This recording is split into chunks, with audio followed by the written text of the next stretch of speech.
So, ayun na nga. Magluluto ko ng sinaing na tulingan. Tara.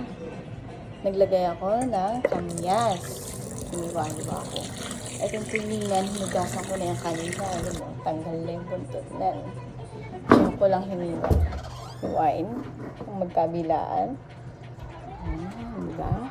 Tapos, pipisain nyo. Lalagyan nyo ng asin habang pinipisa para dumikit yung asin. Ayan, perfect. Gasan na natin yung taba. Masarap yan. Hindi lang yung basta taba kasi may laman-laman yan. Lagay na natin sa kaldero na may kamyas. Lagyan natin ng konting tubig. And then, buksan natin ang apoy sa malakas. Mamaya, hinaan natin. Kumukulo na. Siyempre, tinanggal ko na yung bula-bula na nalansa yun. Ay, kailangan tanggalin. Ayan na po. Medyo malpalito na. Perfect na po yan. Mga 3 oras po yan niluto. Gusto ang gasol ni Inday. Sarap po yan. Promise. Oh, lambot na.